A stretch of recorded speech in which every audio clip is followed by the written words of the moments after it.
Om Hari Om. Om Hari Om. Om Sahana Bhavatu. Sahano Bhunaktu. Saha Viryam Karavavai. Tejasvina Vaditamastu. Ma Vidvishavai. Om Shanti. Shanti. Shanti. Om. May the Divine Being look over us lovingly as a mother and father.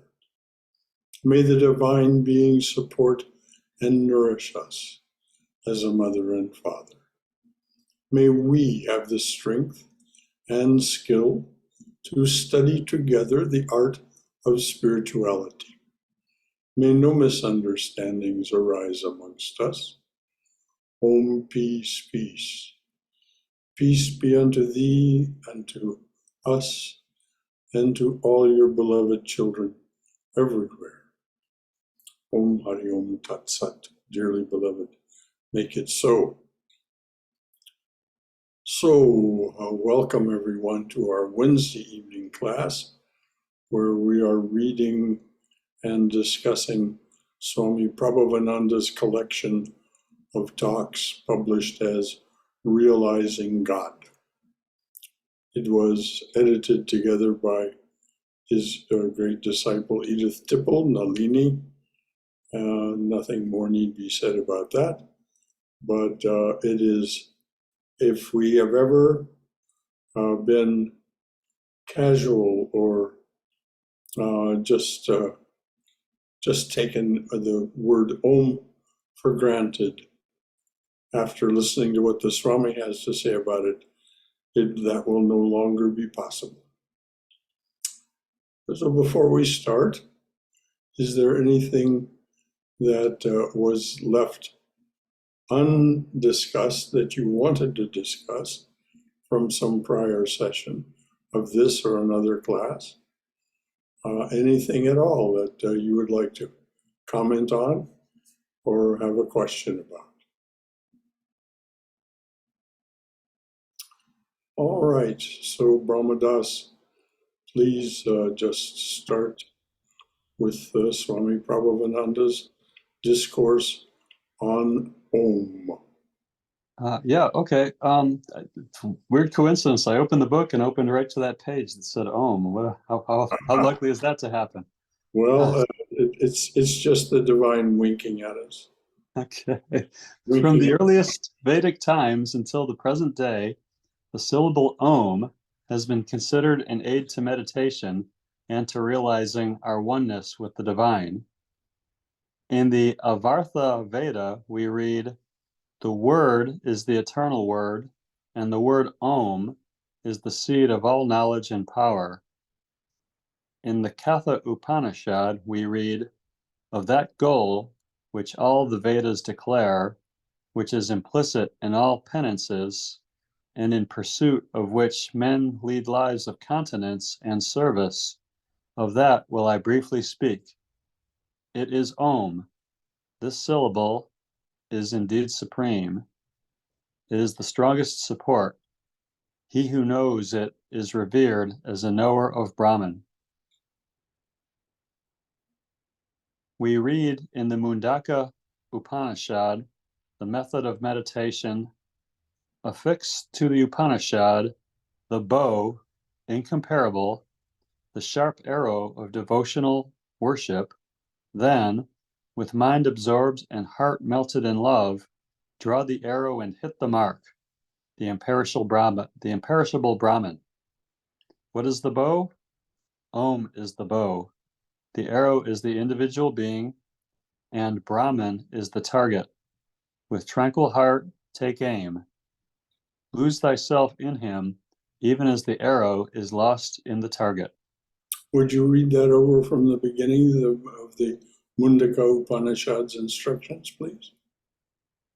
We read in the Mundaka Upanishad, the method of meditation: "Affix to the Upanishad the bow incomparable, the sharp arrow of devotional worship, Then, with mind absorbed and heart melted in love, draw the arrow and hit the mark, the imperishable Brahman. What is the bow?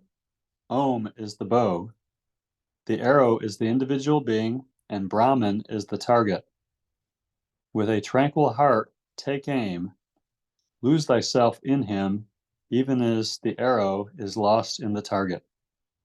So we have here, again, one of these short summary instructions. And notice that right at the middle of it is this with heart melted in love. With heart melted in love. It is when, through our spiritual attainments, our attraction to and manifestation of the reality of the truth of our being, that our heart melts in love. Because when we discover what it is that we truly are, which is that which is, it is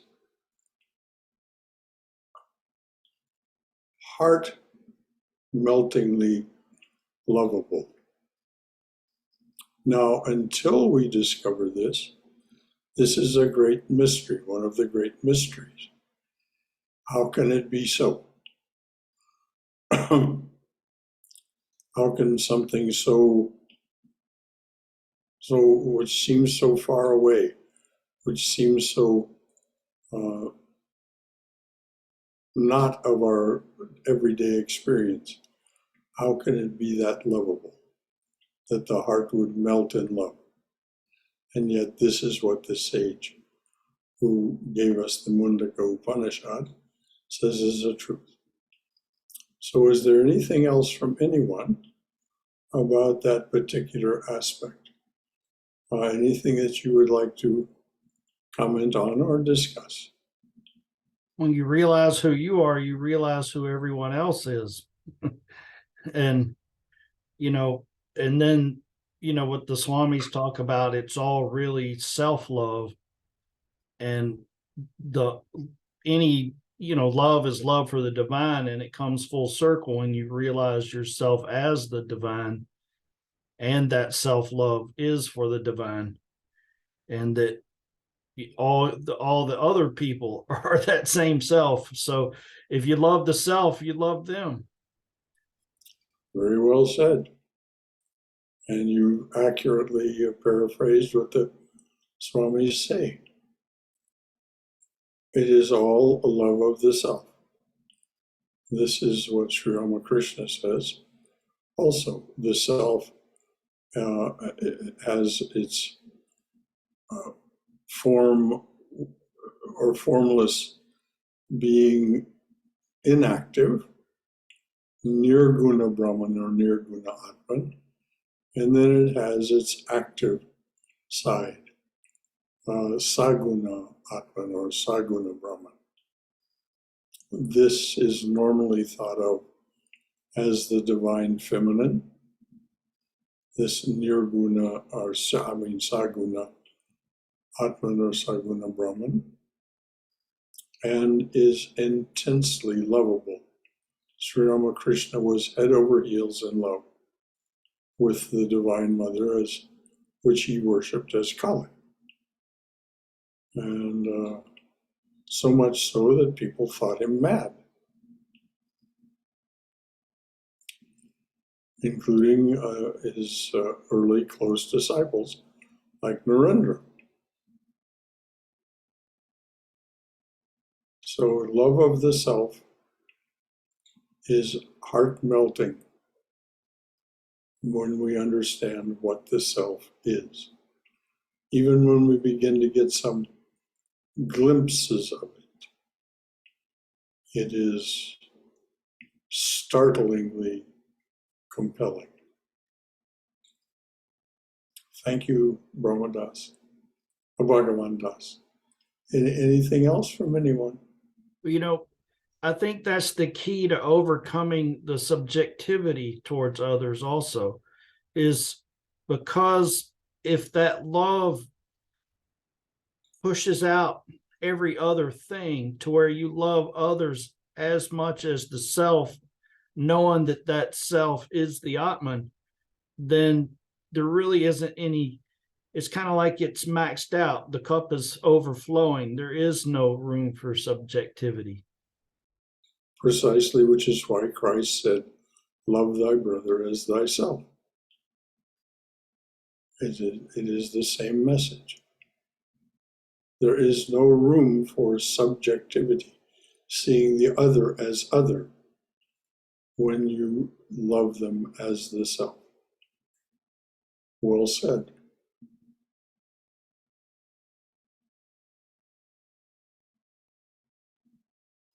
Anything else? Okay, please read on, dear. But the question arises, how may one find devotion to God? How can we worship him and meditate on him? In spite of the fact that there are many definitions of God, it remains an abstraction. We need something concrete to hold on to as we hold on to a pillar. The great psychologist of India, Patanjali, realizing this fact, offers a concrete and definite way of understanding God, which the mind can grasp and meditate upon. The word which expresses him is Om. This word must be repeated with meditation on its meaning. Hence come knowledge of the Purusha, or Brahman, and destruction of all obstacles to that knowledge. Now that's a quote from Patanjali that was you just read. So please read it again. The word which expresses him is Om. This word must be repeated with meditation on its meaning. Hence come knowledge of the Purusha, or Brahman, and destruction of all obstacles to that knowledge. Notice that it is spontaneous. When one meditates on the word Om, which, as we know, is included virtually all the mantras that are given to us by Ramakrishna Order Swamis, it automatically reveals itself. It spontaneously reveals itself. Why? Because, as Vivekananda pointed out, the knowledge is already within us. It isn't as if we have to go find it. We only have to uncover or discover it. And so that's why when we do what Patanjali says to do, and this is amplified by the instructions of Ramakrishna Order Swamis when they give us initiation,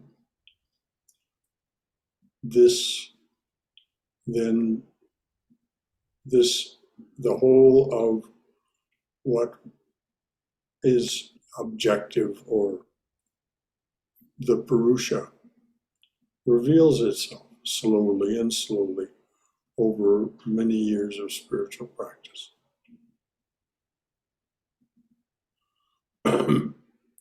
Anything else from anyone? Swami Prabhavananda here says, we need something concrete to hold on to as we hold on to a pillar.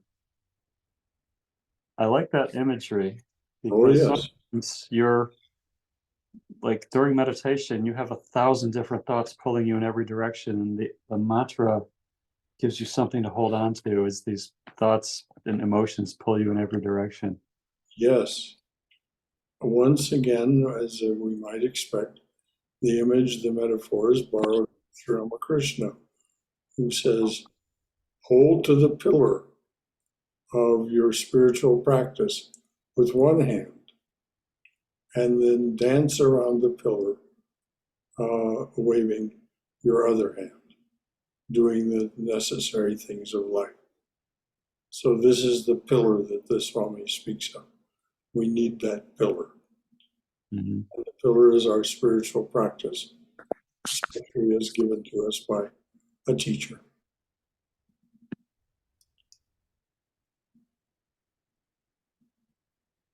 Thank you, Brahmadas, as always.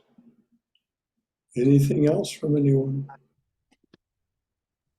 To me, it's hard to really get your mind around it completely, but to me, it kind of signifies the actual duality coming into existence. Like it is the existence manifesting, if that makes any sense to you. It makes perfect sense. And yes, you're absolutely right. And that's why that they would say it in Sri Ramakrishna's ear to bring him out of an unmanifested beyond like Brahman into to have an attribute. Yes. Yes. It is, there is nothing undeliberate about this manifestation of what we experience. It is very deliberate. And so, as you say, when they wanted to bring Sri Ramakrishna down from these very elevated states of awareness that are barely qualify for that description, he would say, I would have to come down 100 steps even to utter the word Om.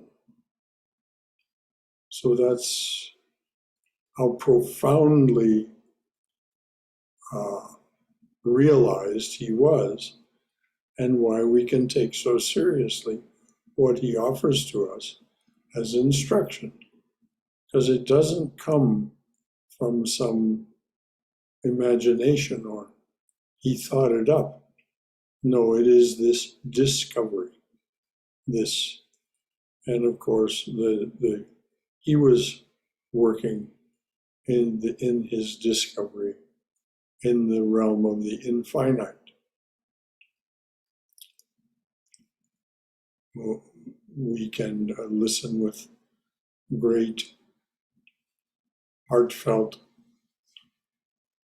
melting of our hearts to such instruction. Anything else from anyone? All right, dear, please read on. The entire history of the syllable is in the revelations we find in the Vedas and the Upanishads. Later, in the hands of philosophers, it became what is known as Shpatavada, the philosophy of the word or logos. A similar doctrine of logos was evolved many centuries after the Vedas and the Upanishads by the Greek philosophers. The Hindu mind depended upon revelation, whereas the Greek mind, through the reasoning process, tried to breach the gulf, as it were, that existed between man and God. In the earliest Greek philosophers, the conception of the logos was crude and identified with one or another of the elements which they considered the substance of the universe: air, water, ether, and fire. Heraclitus, in the 6th century BC, was the first to break away from purely physical elements. He substituted the material first cause of the universe, first cause being an uppercase, as a principle which he called intelligence or reason. Then again, he somewhat equivocally identified the intelligence with a physical element, fire. Then came Plato, and the idea of logos was completely transformed. To Plato, the idea or word and thought are identical, and this idea or thought is in the mind of God. The whole universe is a shadow of those ideas and thoughts, which are an archetype in the mind of God. Then the Stoics denied completely the validity of Plato and his ideas.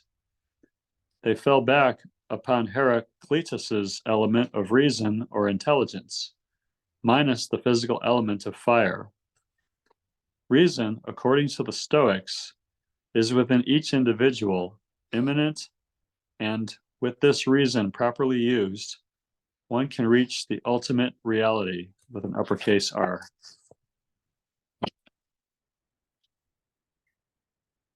Somewhat later, an Alexandrian Jewish philosopher, Philo, who was a contemporary of Jesus, harmonized the Platonic and Stoic ideas.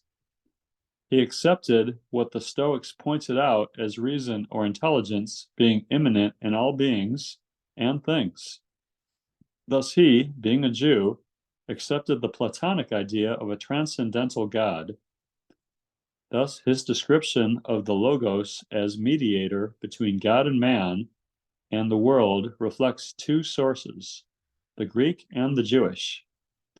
It speaks of an infinite variety of forces through which an active relation between God and humanity is effected. We can see how all of these explanations make some sense. They're all the formulations of some very advanced souls. Heraclitus, Plato, so on, Philo. All these people, they're thinking very abstractly about what it is that brings manifestation to our attention and how it is that we interact with it. So this is one of the reasons it's so important for us to know these things and then go beyond them to the most modern teacher that we have, that is the founder of the lineage that we're speaking from and into, and that is Sri Ramakrishna, Holy Mother Vivekananda. So it's them that we listen to be definitive about how to put all of these different ideas into perspective. Any comment or question from anyone? Okay, please read on. In this connection, let me point out that it was Philo who said the Logos is the first begotten Son of God, and it was accepted by St. John, the writer of the fourth Gospel, with little addition to fit into the theology of Christianity. We read in the first verse of the Gospel according to St. John, "In the beginning was the Word, and the Word was with God, and the Word was God." This verse is almost identical to a verse we find in the Vedas. "In the beginning was God, with whom was the Word, and the Word was verily the Supreme Brahman."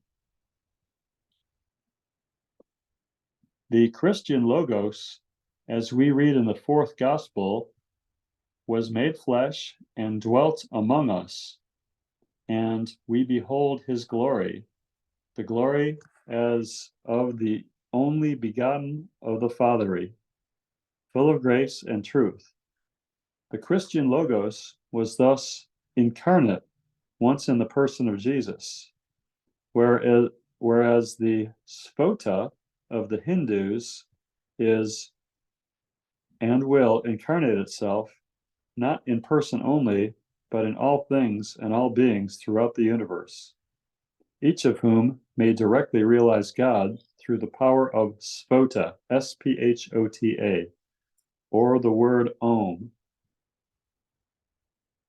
in the Mandukya Upanishad, for instance, we read the syllable Om, which is imperishable Brahman, is the universe. Whatsoever has existed, whatsoever exists, whatsoever shall exist hereafter is Om. Would And you, whatever would you repeat that again from the beginning, please? the syllable Om, this is from the Mandukya Upanishad, the syllable Om, which is the imperishable Brahman, is the universe. Whatsoever has existed, whatsoever exists, whatsoever shall exist hereafter is Om. And whatsoever transcends the past, present, and future, that also is Om.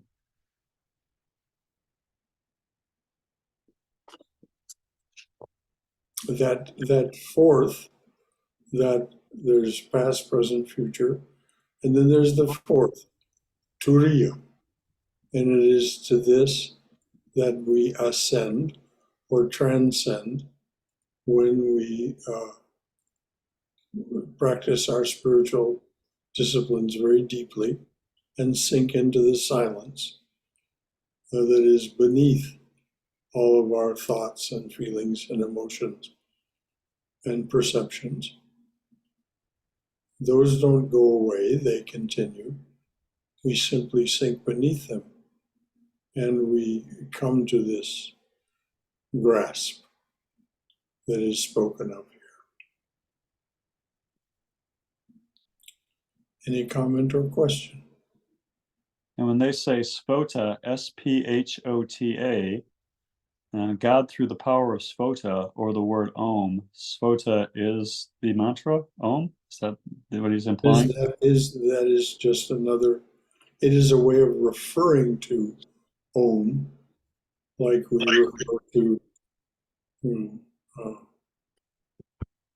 a carburetor by its particular name. We have a particular kind of carburetor, but the generic is carburetor, and then the particular is a particular kind of carburetor. Svota is a way of speaking about Om as an actual physical construct, something that we can say aloud or think in our minds. Because it is the universe, there's no way we can contain it, but we can simply gesture to it, which is what this word sphota is gesturing to.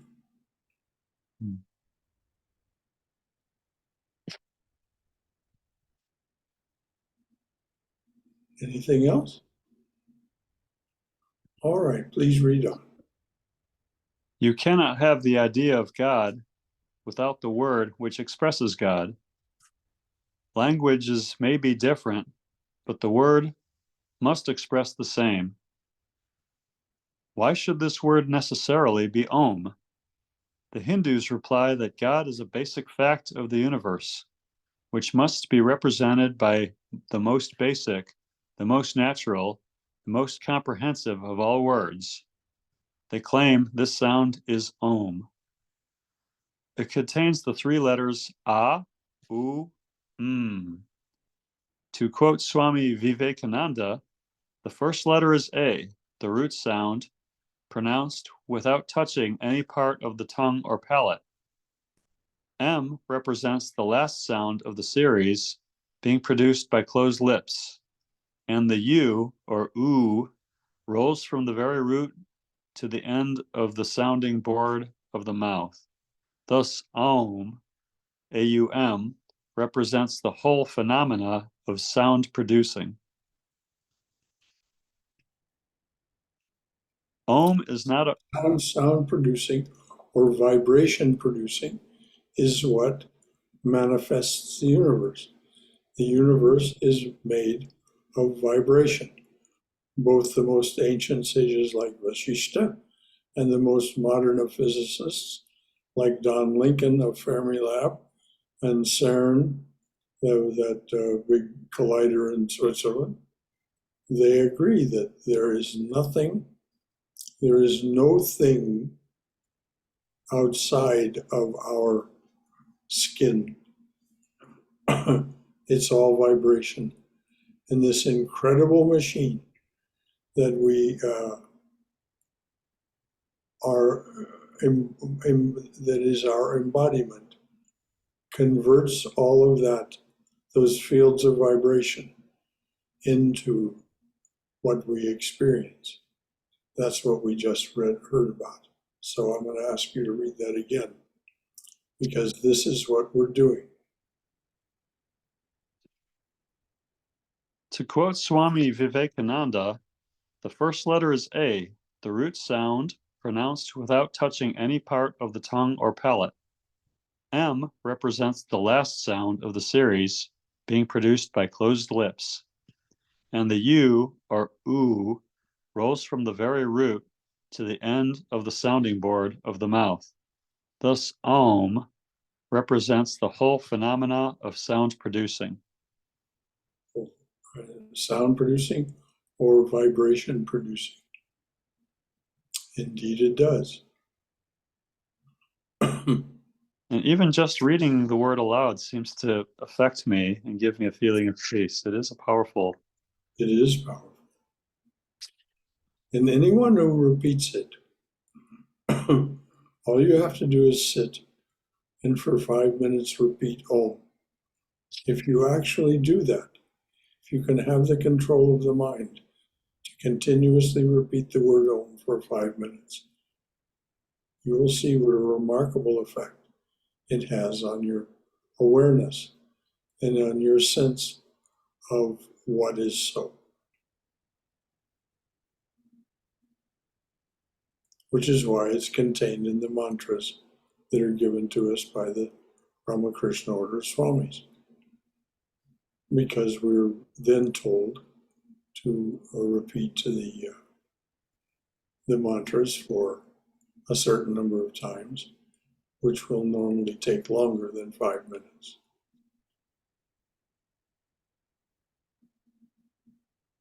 Anything else from anyone? Okay, please read on. Om is not a particular language.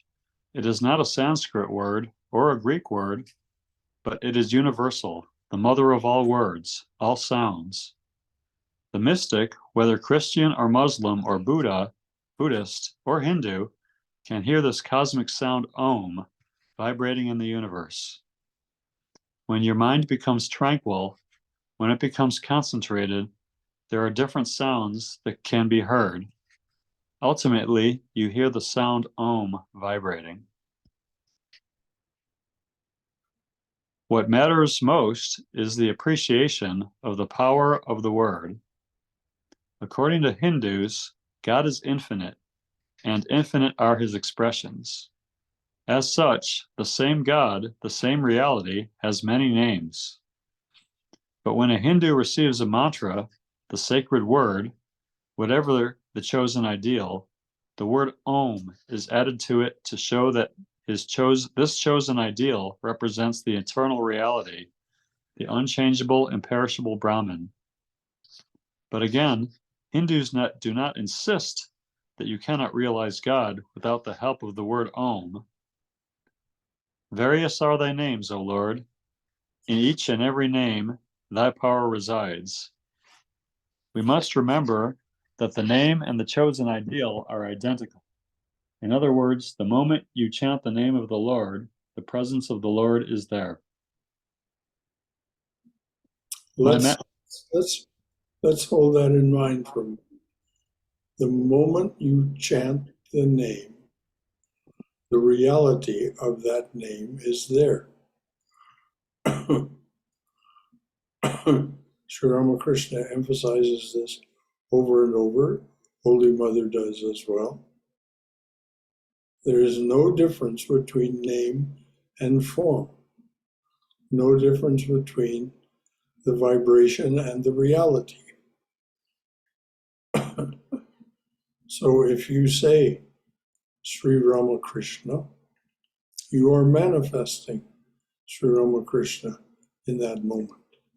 And if Sri Ramakrishna is your chosen ideal, and you say Om Ramakrishna, you are manifesting that which is in that moment. This is why we're told, don't do it just for a moment, do it for many moments.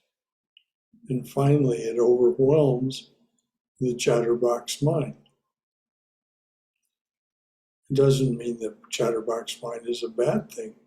It's a necessary thing to have us cope with the world.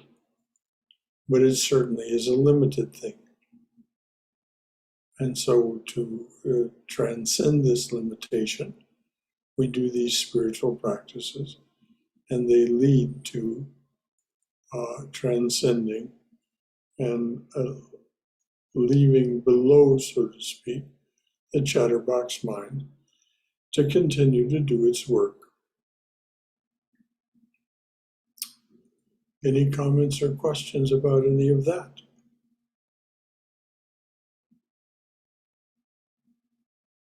Okay, please go on. My master said, Sahaja Yoga is to keep your mind constantly on God while you are sitting, while you are walking, while you are doing something. Once he asked, then, how can we do our work? Our mind needs to be concentrated in the work. He replied, do you know what the percentage of the mind people use to concentrate upon any work? Generally, the mind is restless, no matter what you are engaged in. You may think you are concentrated on the work, but instead, you are thinking that you will vote for this man or that one. Then you begin to think Republican or Democrat. All kinds of thoughts arise in the mind, all kinds of words. Or even no thoughts arise, but you begin to utter some word mentally. Human nature is like that. So my master pointed out that if you practice meditation and concentration, you will find that applying 20% of your mind to work is enough, and you give 80% to God. No matter what you may be doing, no matter in what situation you may be, you can chant the name of the Lord. It makes no difference. Even if it is mechanical, it sinks into your subconscious mind. And then you will find that when you're in trouble, suddenly that name comes to you and you begin to think of God. Think of that. What a big promise that is. Big promise, yeah. It just means that we have to do the work of repeating the name until it becomes revealed. It was always there, and it becomes revealed in our awareness to the point where if we find ourselves in trouble, there it is. And this promise is made not just by Sri Ramakrishna and his followers, it's also made by Jesus. Seek ye first the kingdom of God, and all else shall be added unto you. All wisdom, all knowledge, all that was hidden will be revealed. And so, what was hidden? Well, it wasn't hidden like somebody stuffed it under a blanket. It was hidden because your mind was distracted away from it. So when you do seek the kingdom and you find the king within the kingdom, then that king reveals everything to you. The king, of course, you are that king. Of course, this is where we cross the line for Christians, that becomes a heresy. But it is definitely the idea within Hinduism, and for that matter, in many forms of Buddhism. Anything else from anyone? Well, we might not want to get into this, but originally in John, where it told the story about where they were going to stone Christ for saying that he was the Son of God.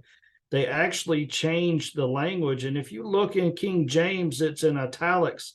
And what that means is that they took a liberty and changed the wording, because he literally said that we are all, he was quoting their own scriptures saying that, you know, our own scriptures say we are all the sons of God.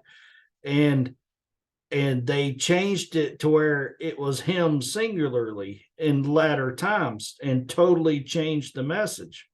Yes, But originally he was saying that. exactly.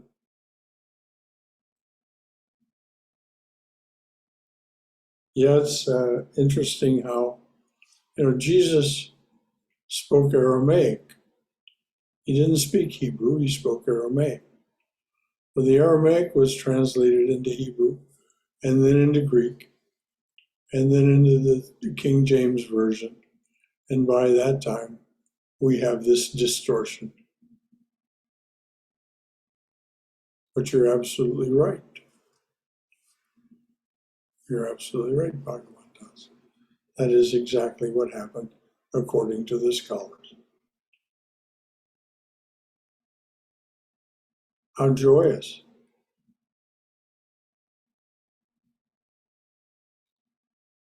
One word changed the whole religion.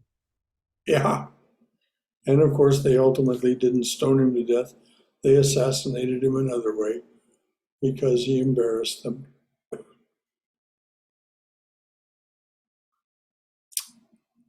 So, anything else from anyone before we read on? I found it comforting that Swami Prabhavananda says, no matter what situation you may be in, you can chant the name of the Lord. It makes no difference, even if it is mechanical. It sinks into your subconscious mind. Because sometimes we feel that, oh, it's just mechanical. I'm not feeling it in my heart. But he's saying right here, even if it's mechanical, it's okay. Not only that, but he says it can even be mechanical. And if your mind is very agitated and it's difficult to chant the mantra, go somewhere where no one can hear you and shout it out loud. And keep doing that until your mind calms down. He was very emphatic about this. Yes, he clearly understands the stresses we're under living in this world. Because Oh, sometimes, no question. The Way of the Pilgrim is a great book for understanding mantra. Yes, it is.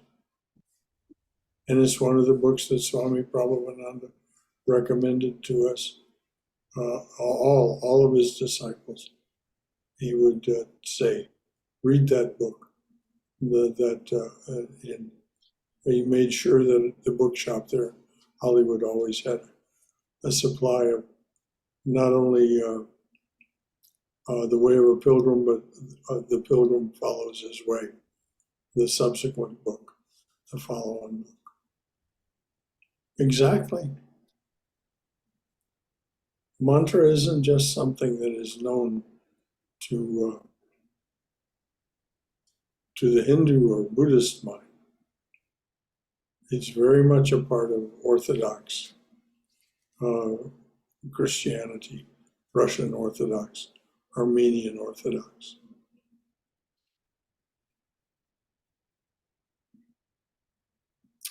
Thank you, Bhagavan Das. Anything else? All right, please read on. I was just wondering, whenever there's the mention of work, the first thing that comes into mind is karma yoga, right? And so does this kind of have a little bit to do with karma yoga, where you just concentrate on your work and then Well, karma yoga is a way of making work into worship. Mhm. This is how Sri Krishna describes it in chapters 4 through 6. You begin to do everything in a way that is sacramental. That is, you offer everything to the divine being. So absolutely, this has to do with work thinking of work not as a physical action. Of course, there's the physical action and its results, but that is just something that happens as you offer it. So I offer these few moments to the divine. I don't have to think ahead of time what I'm going to say or do. It simply spontaneously appears because of my desire to offer it. So you're absolutely right. This is all karma yoga. But what is karma yoga? Karma yoga simply means union with the divine through action. Karma means action. So thanks for bringing that up. Anything else about that, dear? Well, I think too, what the way of the pilgrim is showing you is how the mantra can become kind of, when Sri Ramakrishna, or like what Swami Prabhavananda was talking about, you don't need to use all of your mental power to do your daily things. There's always a leftover part of the mind that's unoccupied at any given time, usually. And that when you do that mantra for so long, that it just becomes an automatic, kind of like an undercurrent in your mind where it's going on by itself. Yes, precisely. Yes, I've had that experience as well. And we all will if we persist. We all will have that experience of it being immanent. What does immanent mean? At our fingertips. There's immanent and there's transcendent. Immanent means in your grasp, in your hand, manos, in your mind, in your hand.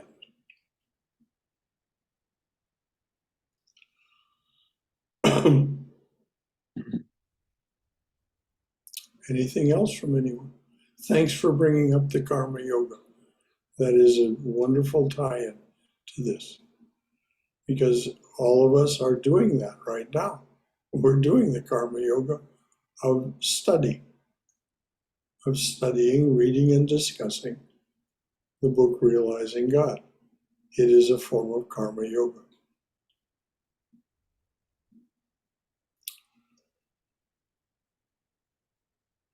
So, anything else from you, dear? Or you seem to be muted now. Okay, then we'll just read on. Think of that. If you make a practice of it, it will happen. The appeal is couched in these terms in Christianity. Lord Jesus Christ, have mercy on me. One who accustoms himself to this appeal experiences as a result so deep a consolation and so great a need to offer the prayer always that he can no longer live without it. That is the prayer that is at the heart of that book, The Way of a Pilgrim. Lord Jesus Christ, have mercy on me. That is the prayer, the mantra that the Starets teaches the pilgrim. So would you read that again, please? Think of that. If you make a practice of it, it will happen. The appeal is couched in these terms in Christianity. Lord Jesus Christ, have mercy on me. One who accustoms himself to this appeal experiences as a result so deep a consolation and so great a need to offer the prayer always that he can no longer live without it.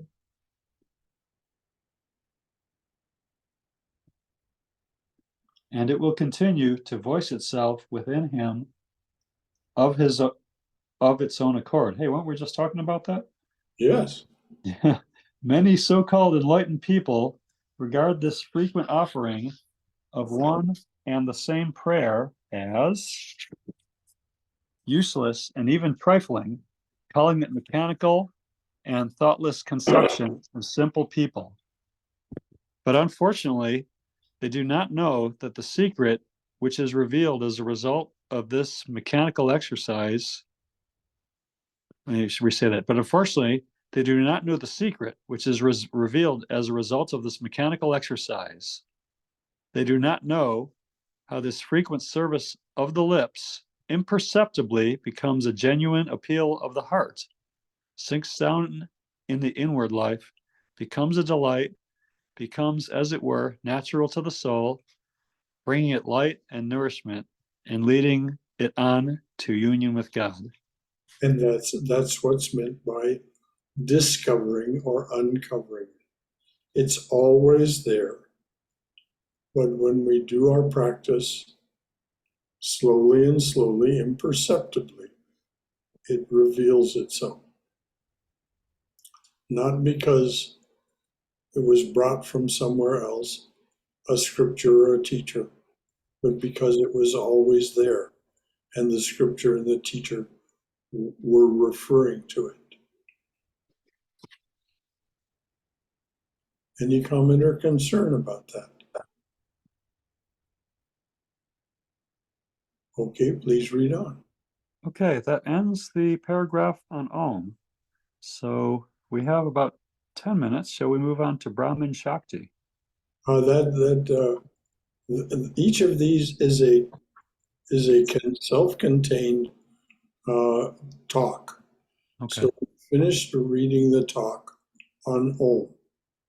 Let's just take a moment and see if there's anything anyone else wants to say, ask, or concern themselves about Om and the power of Om. Remembering that, as we read earlier, Om is the universe. Om is the universe. When we open our eyes, what we're seeing is a manifestation of Om.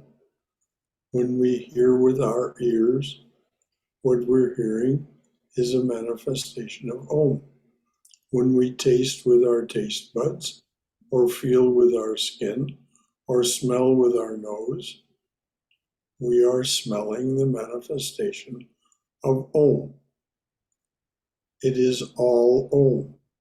This is why, if we go on pursuing this, it gets to that heart meltingly,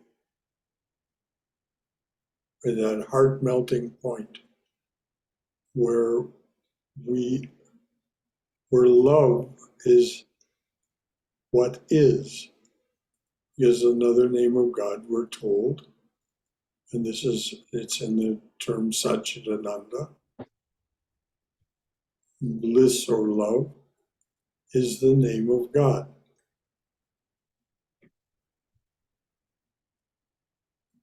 God is love and dwells in silence, says Meister Eckhart. The same thing was told by Jesus himself to Julian of Norwich. If you read her testament, you find that he says everything was made of love, everything is love, and it's just as it was said to us earlier. Whatever is, whatever will, whatever was, whatever is, whatever will be, is all Om or love. Now, these are not just thoughts for us to hear and then let us pass by. If in our sacred wisdom these catch us, then it really is auspicious for us to pursue this. Any comments or questions from anyone? You know, in one of the Ramakrishna order books, there was a story where they were talking about someone that had become realized only by meditating and chanting Om. Oh, yes. This is of Hari Baba. When Swami Prabhavananda asked him, "How did you achieve this state?" And he just made one word in response: Nama, the name, Om.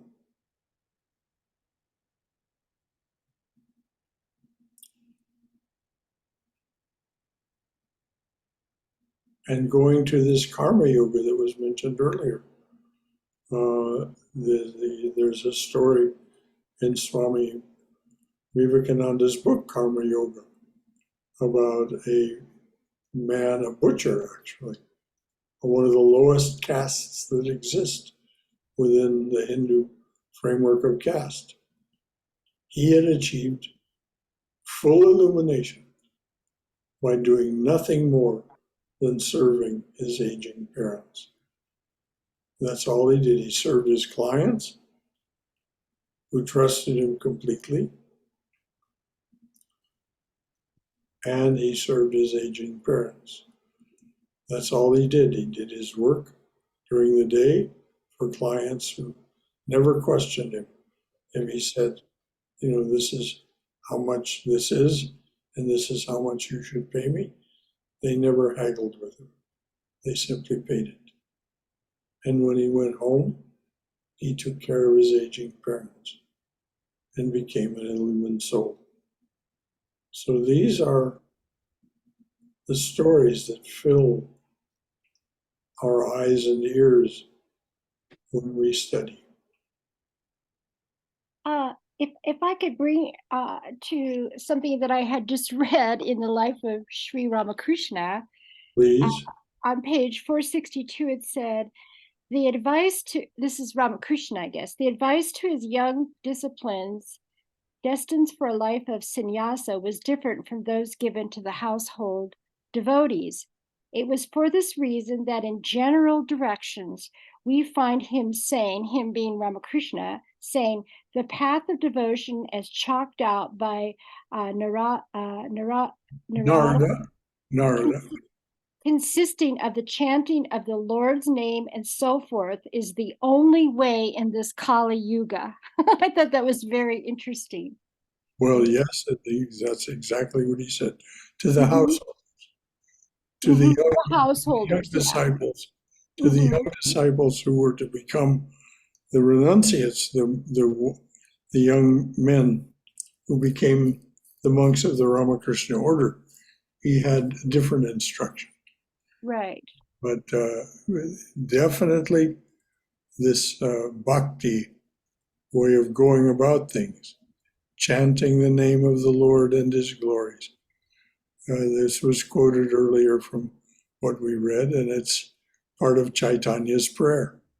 Chant the name of the Lord and his glory unceasingly, that the mirror of the heart may be wiped clean, and quench that mighty forest fire, worldly lust, raging furiously within. Various are thy names, O Lord. In each and every name thy power resides. And of course, each and every name is only another form of Om, because it is the root sound of all sounds. How are we doing for time now? It is 8:30. Well, then it's time to stop. So what is it we'll read next week? Rama and Shanti. Shakti, correct. Shakti, Brahma sorry. / Shakti. Yeah, Brahman Shakti. Yeah, this is Brahma or Brahman. Brahman. Is Nirguna, or the eternal power of manifestation in its formless, still form, and Shakti is the form it takes to manifest Om for the universe. And of course, Shakti was the divine being, the divine feminine as known to Sri Ramakrishna and worshipped by Sri Ramakrishna. And ultimately, he became her Kali.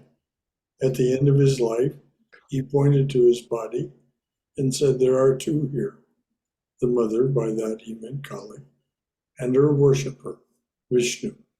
It was as Vishnu that he had been born to his parents. His father had that vision in Gaia of Vishnu saying, I will be born to you as your son. This is the incarnation that became who we know as Sri Ramakrishna. So, dears, until Saturday, when we'll, of course, take up the book Divine Grace, I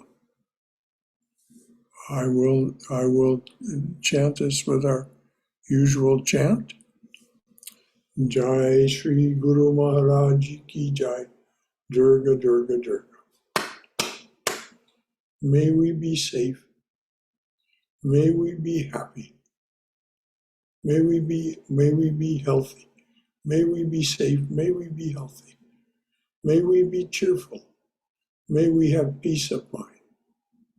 And may we go forward knowing that we are in the loving and protective embrace of the divine being we know as Mother and Father in the prayer that starts this each day, each Om Sahana Bhavatu.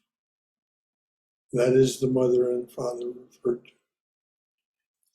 We are secure in their loving and protective embrace. So Jai Shri Guru Maharaj Ki Jai. May we all be well and in bright spirits. Any final thought from anyone? All right, dears, it's been such a delight being with you, and I will sign us off, and away we'll go. Good night. Good night.